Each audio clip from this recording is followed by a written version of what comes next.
The sun was setting behind the hills, turning the sky orange and gold. Mason wiped sweat from his forehead and leaned against his shovel. He had been working in the fields all day. His small farm sat at the edge of town, quiet, peaceful, and far from anyone who asked too many questions. But something strange was in the air tonight. There was a smell, like burning metal, and the wind carried a soft humming sound like something slicing through the sky. Then, a flash of light. Mason looked up, just in time to see a silver streak crash into the trees near the edge of his land. Boom. It wasn't loud, but the ground shook under his boots. He dropped his shovel and ran. Smoke rose from the forest. The trees were blackened. The snow melted. Mason carefully stepped through the broken branches until he saw it, a ship. Small, strange, and clearly not human. Its surface was smooth, almost like liquid metal. A hatch hissed open. He stepped back, heart racing. Then she stepped out. A tall woman. No, not a woman. An alien. She had long silver hair, glowing violet eyes, and smooth, pale purple skin. Her body moved slowly, carefully, as if she were protecting something behind her. Two small alien children followed, holding her hands. Mason raised his hands. "I don't want trouble." She looked at him. Her voice was soft, shaking. "Neither do I." She took one step forward, almost falling. Mason rushed to catch her. Her skin was ice cold. "My children," she whispered. "They need warmth. We come in peace." He looked at the kids. They stared at him silently. Big, bright eyes, but no fear. Just hunger and exhaustion. Mason helped her stand. "You're lucky you crashed near me. Folks in town don't trust anything that isn't born and raised here." The alien woman nodded slowly. "I am Alira," she said. "Widowed, alone. I offer only peace and a plea." Back at his cabin, Mason laid blankets on the floor near the fire. The children sat quietly, not saying a word, huddled together. Alira stood near the wall, unsure. He poured warm soup into a cup and handed it to her. She took it carefully and sipped it slowly, eyes never leaving her children. "They're well behaved," Mason said, trying to break the silence. "They must be," Alira said. "Noise gets attention, and attention brings danger." Mason sat on the floor across from her. "Where's your ship from?" She didn't answer at first. Then she looked at him. "I do not want you harmed," she said. "So I won't tell you everything. But I was hunted. My husband, he was taken from me. Now they want my sons." "Why?" "Because of their bloodline," she said. "Their father was more important than they knew. Now I must keep them hidden." Mason nodded. "And the part about warming my bed? That was a strange offer." Alira's cheeks flushed a deeper shade of purple. "I said it not to insult, but to survive. In my world," she continued, "sharing a bed means safety, protection. It is not always about mating. It is about trust, bond." Mason didn't speak. He didn't judge her. He just listened. That night he let them stay in the guest room, a small space near the back of the cabin. He gave the children soft blankets and tucked them in. They still didn't speak. Alira stood in the doorway, her eyes on Mason. "I will not lie with you tonight," she said. "Not unless you allow it." He shook his head. "I'm not that kind of man." She nodded, quietly relieved. Then she added, "But if you say yes one day, I will keep your bed warm. Not for survival, but for something more." Mason didn't answer. He just nodded and walked away. Later, as he lay in bed staring at the wooden ceiling, he couldn't sleep.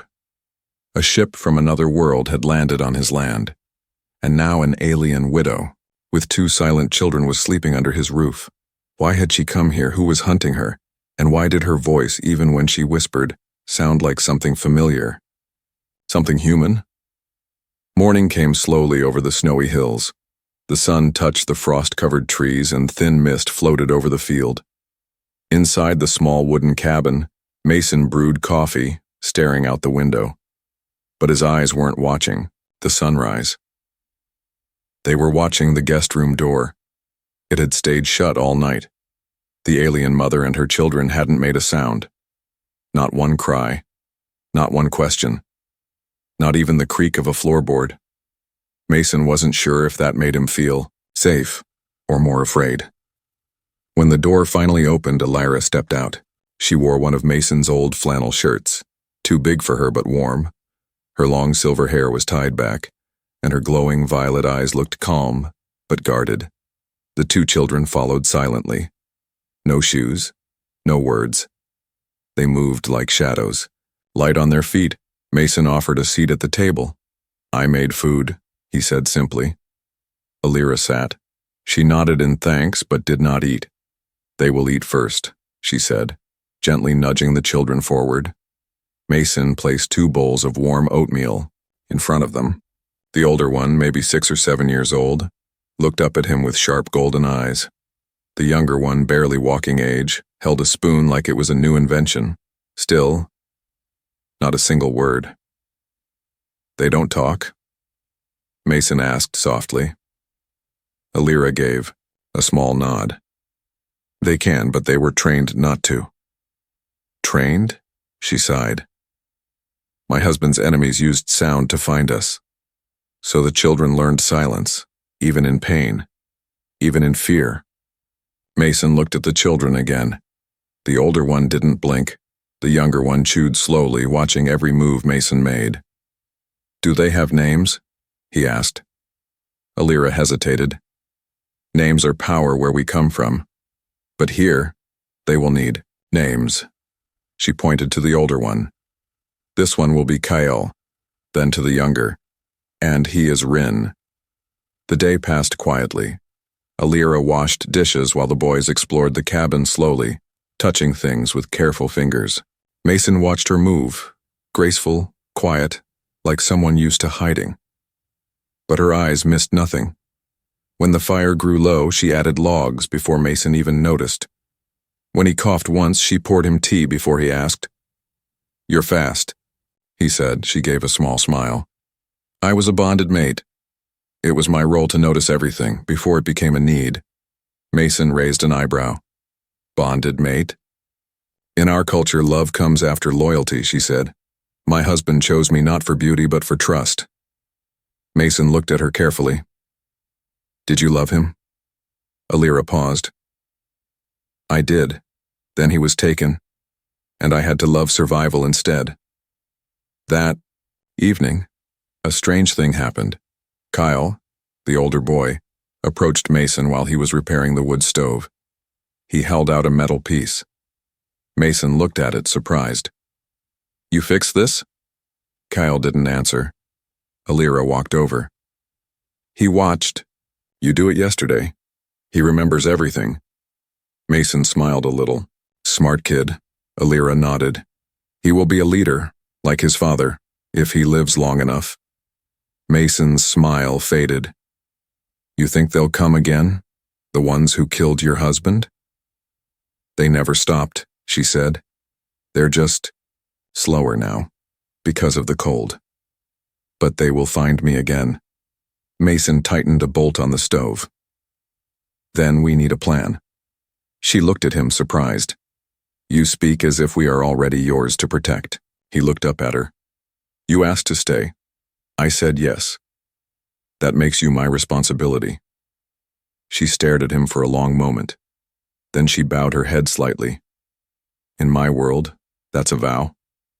That night, Mason laid out extra blankets in the main room for the boys. He passed Elira in the hallway as she carried more firewood inside. "You don't have to do all this," he said. "I do," she replied. "We have little to offer. So we offer peace. Quiet.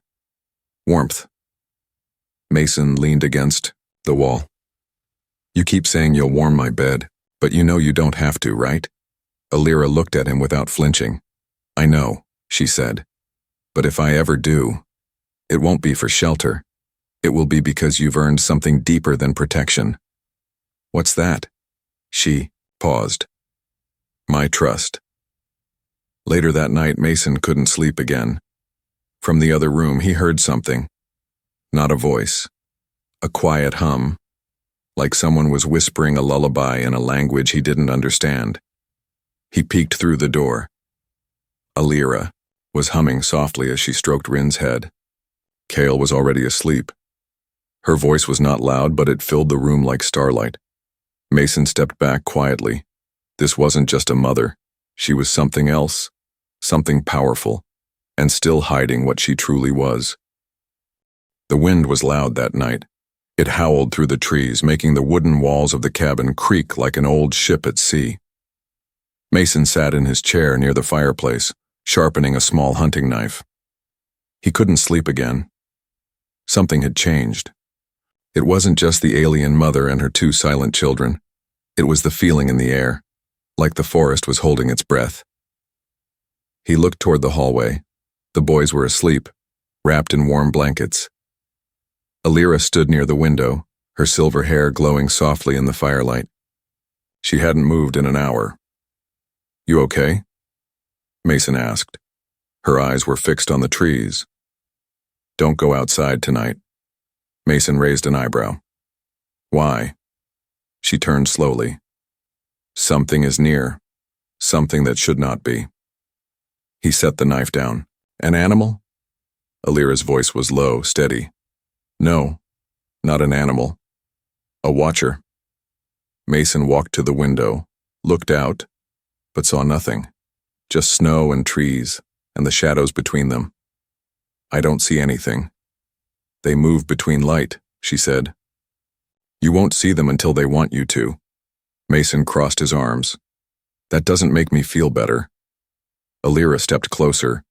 "When I fled my husband's enemies, I didn't just run. I stole something from them. A piece of data. A map. They want it back, and they know I'll never give it." "Is it with you now?" She touched her chest. "It's inside me." Despite her warning, Mason still stepped outside just before midnight. He needed to clear his head, needed to feel real air in his lungs. The cold bit into his skin as he walked toward the edge of the field. His flashlight flickered in the dark. The wind was quieter now. Too quiet. Then, he saw them. Eyes, glowing yellow. Tall shadows standing just at the edge of the trees. Not animals, not human. Watching. Waiting. He froze. A voice, whispery and wrong, echoed in his head. Not from the trees, but inside his thoughts. "Return what she stole." Mason backed away. His breath came fast. Suddenly, light flashed beside him, Alira. She was no longer wearing Mason's old shirt. She wore a strange black cloak that shimmered like oil. A silver device on her wrist glowed bright. She stepped in front of him. The watchers growled in unison. Alira raised her arm. A beam of white light shot out like a blade, cutting into the dark air. The watchers hissed and stepped back, their shapes fading like smoke. "They weren't supposed to find me this soon," she whispered. "They must have followed your signal." "My signal?" She nodded. "Human energy is loud to them. Your emotions, your memories.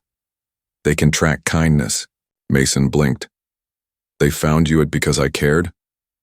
"Yes." Back inside, Mason locked every door and window.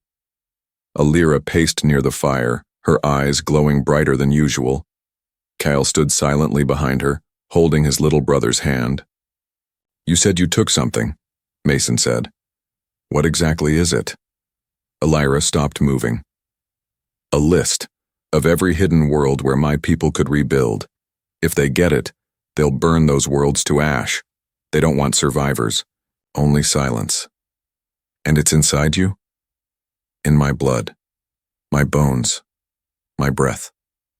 Mason sat down, rubbing his forehead. "This is too much."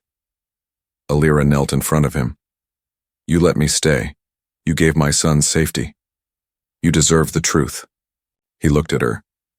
"So you're not just a widow?" "No," she said. "I was the mate of a star prince. Now I'm a rebel fugitive, with 2 royal sons." Mason leaned back in his chair. "Well," he said after a long pause, "you're still a good cook." Alira stared at him. Then for the first time she laughed. Softly, but real. That night Mason didn't sleep. He stood guard by the window while the alien family rested, and as he watched the dark woods outside, he realized something. He wasn't just protecting strangers anymore. He was protecting his household, his people, even if one of them was a fugitive alien mother with secrets buried deeper than any storm.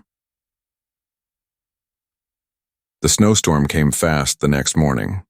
Thick clouds covered the sky, and heavy snow began to fall over the cabin and fields.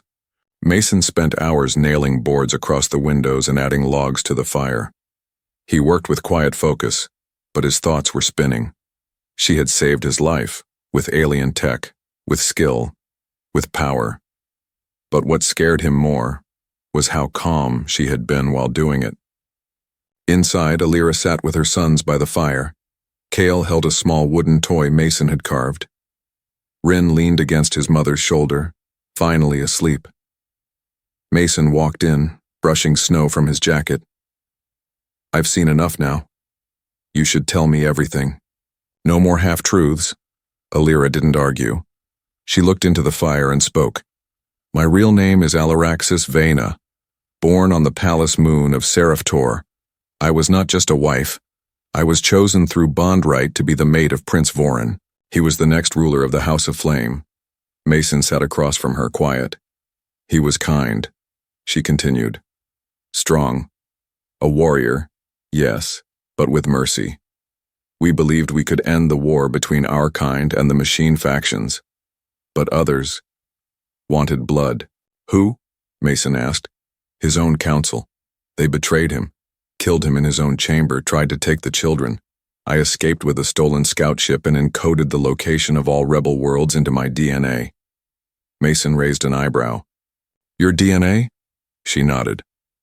"My people used blood as data, memories, coordinates. If they take me, they unlock the location of every last rebel colony, and burn them all." Mason leaned forward. "Then how are you still alive? If you're this important, why haven't they sent something stronger after you?" Alira looked away. "Because I made a bargain." He frowned. "With who?" She spoke the next name like poison. "The Reaver Lord of Vasketh, a collector of broken promises and souls. I gave him something." "What did you give?" She didn't speak for a long time. When she did, her voice was small. "My future." Mason stared. "You sold your future?" She nodded. "He promised to shield me from galactic eyes for 7 years. In return, I gave up my right to grow old, to bond again, to lead." "You mean I was not supposed to survive this long?" Mason stood. "And the boys?" "He wanted them too. But I made a different offer." Mason's jaw tightened. "You really would have given your life to protect them?" "I still will," Alira said. There was silence between them. Then she looked up at him. But something changed. "What?" "You." That night, as the storm raged outside, Mason stood near the window. He could feel something out there, beyond the snow. A pressure, like eyes watching from another world. Alira stepped beside him. "I broke the bargain." "How?" "When I bonded with you emotionally, even a little, it created a ripple, a thread of future that wasn't supposed to exist. Now, he's coming." "Who?" "The Reaver Lord, himself." Mason laughed bitterly. "Well, add him to the list of things trying to kill us." She didn't laugh. Later, Mason sat by the fire while Alira watched the boys sleep. He finally asked, "That first night, when you said you could warm my bed to stay, did you mean it as survival, or something more?" She turned toward him. "It was survival." She paused. "But now, it would be a gift." Mason swallowed. "You think we could be something real?" "If we survive this storm," she said gently, "I will give you more than warmth. I will give you my name." Mason blinked. "And what does that mean in your world?" Alira's eyes glowed faintly. It means we stand together until our last breath. The fire cracked softly. In the corner of the room, Cale sat up suddenly, wide-eyed. They're close, he whispered for the first time. Mason stood quickly. Who's close? Cale looked at Alira. The Reaver. The fire hissed as a draft crept in through the cracks. Mason's heart jumped when he heard the voice again. The boy's voice. Kyle had spoken. Clearly, softly, but with meaning. They're close, Kyle repeated. He's coming. The one, from the shadows. Mason turned to Alira. That's the first time I've heard him talk. Alira didn't answer right away. Her eyes were fixed on her son, filled with both pride and fear. It means the blood is waking, she said at last. The vow I made to the Reaver is breaking. Outside, the wind had stopped. The storm had suddenly gone quiet, unnaturally so. No birds, no wind, no sound. Rin, the younger child, stood up too now. His hands glowed faintly blue. He stared at the door without blinking. He's watching us, Rin whispered, voice tiny but sure. From above, Mason moved to the door, picked up his hunting rifle and checked the last 2 bullets inside. I don't think this will help much, he muttered. Cale walked to him. Not that weapon. Use me. Mason stared. What? Cale turned his palm upward. A swirling pattern lit up under his skin. Symbols, alien and ancient, pulsing like veins of living fire. Father taught us silence. Mother taught us hiding, Cale said. But you showed us how to stand. Mason's chest tightened. I'm not your father. Cale looked up at him. You protect like one. Alira stepped forward now, no longer hiding. My sons carry the inheritance of a star kingdom, but they are young, untrained. Their powers are wild. They've been quiet too long, Mason said. Let them speak now. Alira placed a hand on each of their heads. Her own skin glowed brighter than ever. Then they must remember who they are. She whispered something in her language, an old chant slow and powerful. Suddenly the walls of the cabin shook. Rin raised his tiny hands. Snow from the doorway lifted into the air like mist. Cale stepped forward, his eyes glowing gold. He's landed. Who? The Reaver. Outside, a tall black figure appeared through the trees. It did not walk. It floated above the ground. Its body looked like it was made of armor and shadow. Faces moved across its chest, faces that cried and vanished. Mason stood at the cabin door with the children behind him. The Reaver's voice echoed in every mind at once. You broke the pact, Aliraxis. Now you must pay. Alira stepped outside, holding her arms wide. I offer something else, she shouted into the cold. There is no other offer. The boys are mine. No, said a new voice. It was Kyle. His tone was calm, but full of strength. You want us? Then face us. The Reaver laughed, a sound like bones breaking. You are just children. Kyle raised his hand. So did Rin, and the sky changed color. A beam of golden light shot upward from their hands. The clouds above swirled into a vortex. The Reaver's body froze. He hissed in surprise. You activated the blood beacon. Alira's eyes widened.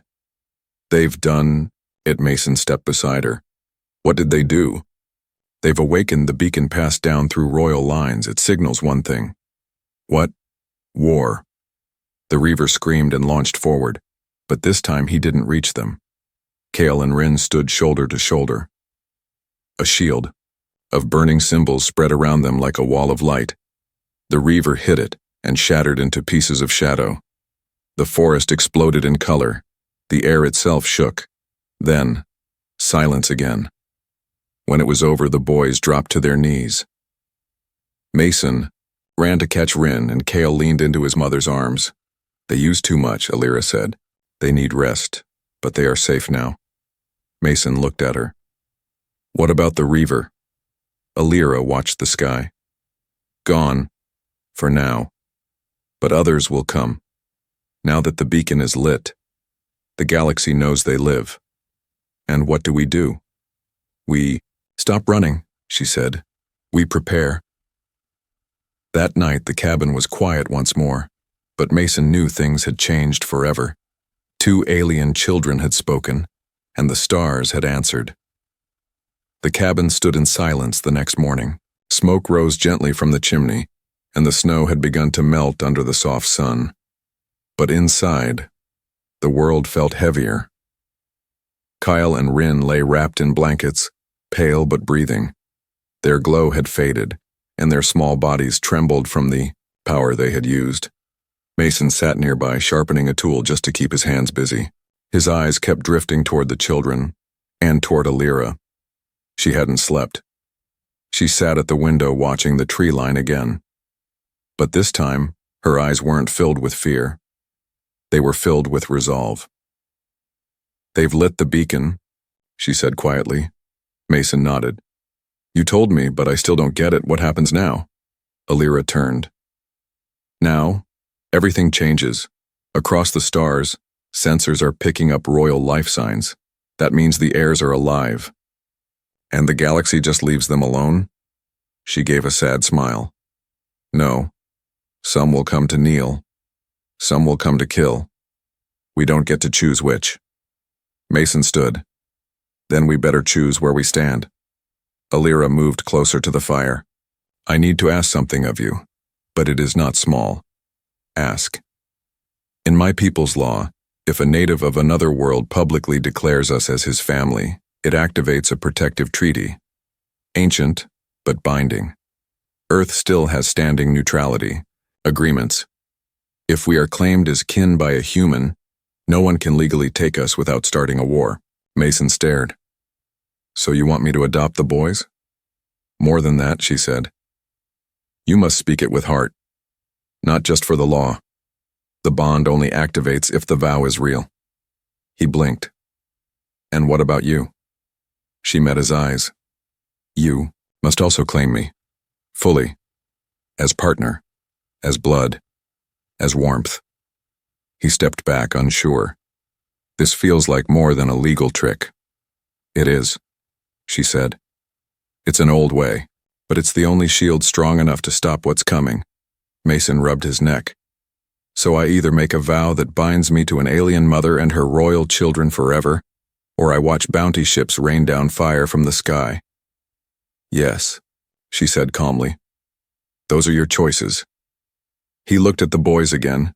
Kale, the quiet protector, and Rin, so small but already brave. He thought of their first night here, when they had nothing. He remembered Alira offering warmth just to survive, and now she was offering him something real. He stood tall. All right, he said. I'll do it. Alira's eyes glowed. Then say it with truth. That afternoon they stood outside the cabin beneath the sky. The air shimmered faintly, as if the universe was watching. Alira placed a hand on Kale's shoulder. Say your vow, Mason. Say it loud. Say it clear. Mason took a breath. I am Mason Reed, of Earth. Of no noble house, no crown. Just a man with soil on his boots.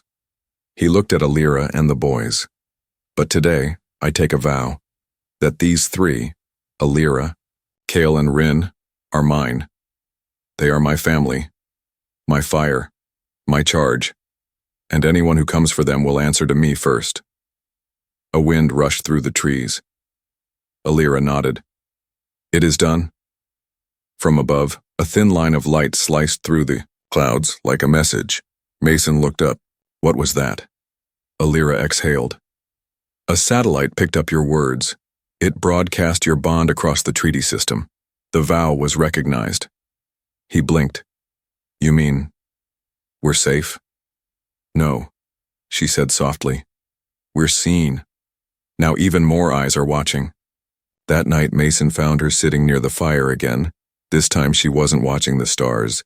She was watching him. I never thought I would bond again, she said quietly.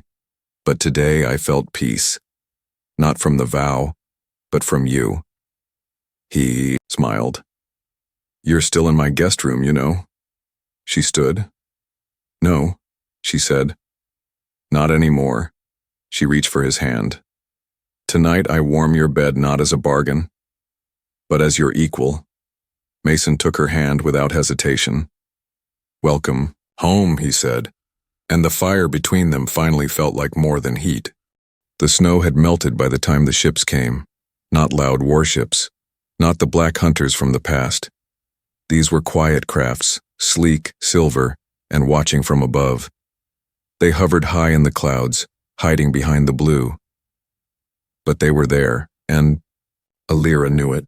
She stood outside the cabin, the boys at her sides. Her cloak moved gently in the wind. Kale and Rin were no longer afraid, not because danger was gone, but because their family was together now. Mason stepped up beside them. He wore no armor, just his old coat and steady hands. But in Alira's eyes he stood taller than kings. They're scouts, she said softly. Yours or theirs? Mason asked. She closed her eyes. Some from old allies, some from fallen houses, some, I don't know. But they all saw the vow. And now they want answers? She nodded. They want to know if the bloodline is rising again, if the princes survived, if Earth has chosen a side. Mason took a deep breath. Well, I guess they're about to find out. That evening, a single ship landed. It was round and gleaming, shaped like a crescent. From it stepped a figure in golden robes, face covered by a smooth mask. He bowed deeply. I am Envoy Tellus of the Free Stars. I come not for war, but for truth. Alira stepped forward, regal and calm. Then speak it. Tellus removed his mask. He had no mouth, but his voice rang clear. The galaxy felt the pulse of ancient blood. The code lit up stars long thought dead. Some fear your return, others hope for it. Alira looked at Mason, then back. We are not returning to a throne. We seek peace. Tellus nodded. And yet peace has a price, one that will be asked of you soon. After the envoy left, the stars above the cabin seemed brighter, closer. Alira sat beside Mason on the steps. Everything will change now, she said. I know, he replied. But I still have my farm, my tools, and now, my family. She looked at him. You never wanted a life like this. He chuckled. No one dreams of fighting shadow beasts and marrying alien royalty. But you never ran. No, he said. I found something worth staying for. She smiled. So did I. The next morning, Kale helped Mason fix the fence. Rin chased snowflakes in the field. They looked like any other family, quiet, loving, alive. But under their skin ran the blood of stars. And over their heads the galaxy waited, some with open arms, some with blades. Weeks passed. Other ships landed, some offering help, some only watching from afar. But none dared cross the line Mason had drawn with his vow. Not yet. Inside the cabin, new rooms were built. Kale got tools of his own. Rin got a bed that glowed softly when he touched it.